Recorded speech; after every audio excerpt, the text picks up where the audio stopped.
എനിക്ക് വാട്സപ്പ് ഇന്ന് അയച്ചു തന്നു. അത് തന്നെ പ്രേമ അവളുടെ ഫോട്ടോ എനിക്ക് വാട്സപ്പിൽ ഇന്ന് അയച്ചു തന്നു. അതെ അതെ,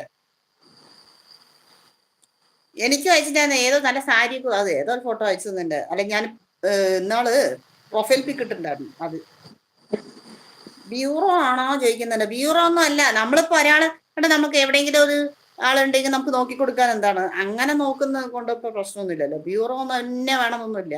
അപ്പൊ നമ്മളറിയുന്ന ഏതെങ്കിലും ഇപ്പൊ പയ്യനോ വല്ല പെൺകുട്ടിയോ വല്ലതും ഉണ്ടെങ്കിൽ നമുക്ക് നോക്കി കൊടുക്കാലോ.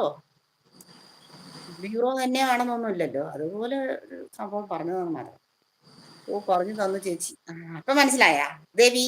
എനിക്ക് ഈ മലയാളം ചേട്ടൻ എഴുതിയപ്പോ എനിക്ക് മനസ്സിലായില്ല പെട്ടെന്ന്. തെറ്റിയത് അതില് എനിക്ക് പിന്നെ വായിച്ചിട്ടാണ് എനിക്ക് മനസ്സിലായത്. ഓ, നമ്മുടെ പ്രേമനാണ് പറയുന്നത്. പ്രേമ പറഞ്ഞൊരു കുട്ടി ഉണ്ടല്ലോ ചാനലുള്ളത്. എവിടെയെന്നറിയോ? മലേഷ്യ ആണ് ആള്. മനസ്സിലായി. ഇപ്പോഴാണ് എനിക്ക് മനസ്സിലായത്. ചേട്ടൻ മലയാളത്തിൽ എഴുതിയത് നമുക്ക് ഇവിടെ കുറച്ചൊരു വ്യത്യാസമായിട്ട് വരുന്നു. അതുകൊണ്ടാണ് മ്യൂറൽ ആർട്ടിന് ഒന്നും മനസ്സിലായിട്ടില്ല. ഓടിപ്പോവാ നിൽക്കണം. അപ്പൊ നമ്മുടെ അല്ലെങ്കിൽ രാജകുമാരന് വല്ലതും മനസ്സിലായോ ഞങ്ങൾ എന്തിനെ കുറിച്ചാ പറയുന്നത്? അതായത് ഇവിടെ ഇതില് നമുക്ക് ഒരു യൂട്യൂബർ ഉണ്ട്, പ്രേമ പറഞ്ഞിട്ടേ. അവര് മലേഷ്യയാണ്. നിങ്ങൾ കണ്ടിട്ടുണ്ടെന്ന് അറിയില്ല, ഇടയ്ക്ക് വരാറുണ്ടായിരുന്നു. അപ്പൊ ആ കുട്ടിക്ക് ചെറുക്കനെ നോക്കി കൊടുക്കാൻ പറഞ്ഞിട്ടാണ് ഇപ്പൊ ഇവര് ചേട്ടനും. അപ്പൊ എന്റെ അടുത്തൊക്കെ പറഞ്ഞിട്ടുണ്ട്, അപ്പൊ നമുക്ക് നോക്കാം ചെറുക്കന്മാരെ കിട്ടിയ അത് അതിനെ കുറിച്ച് പറയാണ്. അപ്പൊ ഈ കുട്ടി എവിടെ എന്ത് വിചാരിച്ചിരിക്കുന്നു ദേവി? അത് മോളാണെന്ന്, സ്വന്തം മോളാണ്, മൂത്ത മോളാണ് വിചാരിച്ചിരിക്കുന്നത്. അതാണ് സംഭവം, വേറെ ഒന്നും. അത് ചേട്ടൻ എല്ലാവരും മോള്, സിസ്റ്റർ, അനീതി എന്നൊക്കെ പറഞ്ഞോണ്ടിരിക്കുമല്ലോ. അപ്പൊ നമുക്ക് ചിലവർക്ക് മനസ്സിലാവില്ല. ഇപ്പൊ ദേവി രാജകുമാര എന്ന് പറയുന്നുണ്ട്. ആ ചേട്ടൻ മിണ്ടൂല പറയുന്നു. മിണ്ടുകയൊക്കെ ചെയ്യും. ഏത് ചേട്ടൻ? രാജകുമാരനെയാണോ പറയുന്നേ? ഏത് ചേട്ടനെന്ന് പറയുന്നത്? UK ചേട്ടനാണോ? ചേട്ടൻ മിണ്ടൂല എത്ര.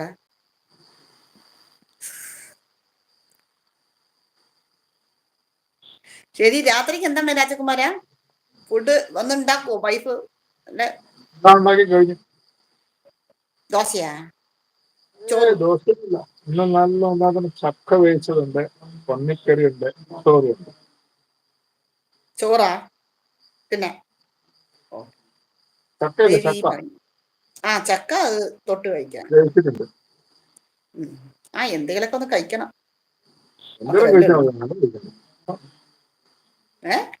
കഴിക്കുമ്പോ നല്ലത് കഴിക്കണം, അല്ലാണ്ട് അത് തന്നെ.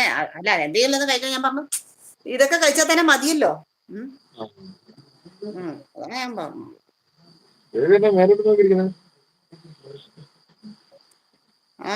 ആര്? ദേവി. ദേവി മേൽക്കോട്ടല്ല, അവിടെ ഇങ്ങനെ അനി 4 ശ്രുതിക്ക് ഫസ്റ്റ് വെഡിങ് ആനിവേഴ്സറി ആണോ? 4 എന്ന് എഴുതിയിരിക്കുന്നു. ചേട്ടാ, അതിൽ തെറ്റി വരുന്നുണ്ട്. നാളെ എന്നുള്ളത് 4 എന്ന് വരുന്നു. എനിക്ക് മനസ്സിലാവണോണ്ടാണ് ഞാൻ കറക്റ്റായിട്ട് വായിക്കുന്നത്. ഇപ്പൊ എനിക്ക് മനസ്സിലായി. നാളെയോ? ഓക്കെ. ഓ, അഡ്വാൻസ്ഡ് ഹാപ്പി ആനിവേഴ്സറി. നമ്മുടെ മോള് വിളിക്കുമ്പോ പറഞ്ഞേക്കൂ. ഇപ്പൊ വരാം ചേച്ചി, ഞാൻ ഇപ്പൊ വരാൻ പറയുന്നുണ്ട്.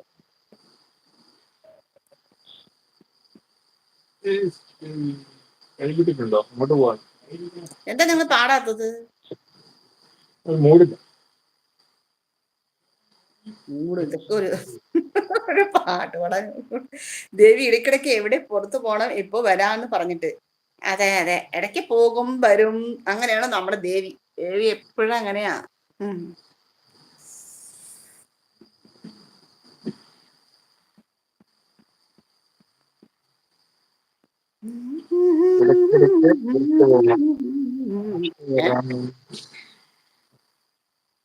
കണ്ടമ്പൂത്തി അടി കൂടുന്നു. നിങ്ങൾ കാണട്ടെ പറഞ്ഞോട് അടി കൂടിക്കൊണ്ടിരിക്കും. നായക്കുട്ടിക്ക് ഫുഡ് കൊടുത്തിട്ട് വരാം. ഓ, നായക്കുട്ടിക്ക് ഫുഡ് കൊടുക്കാൻ പോയിരിക്കുകയാണ് ദേവി. കൊടുത്തിട്ട് വരാന്ന്.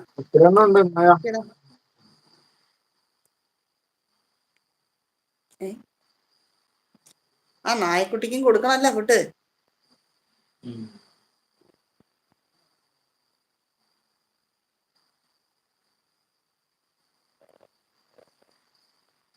പോയിയും തോന്നുന്നുണ്ടല്ലേ, മറ്റേ എന്താ മ്യൂറൽ ആർട്ട് പോയി.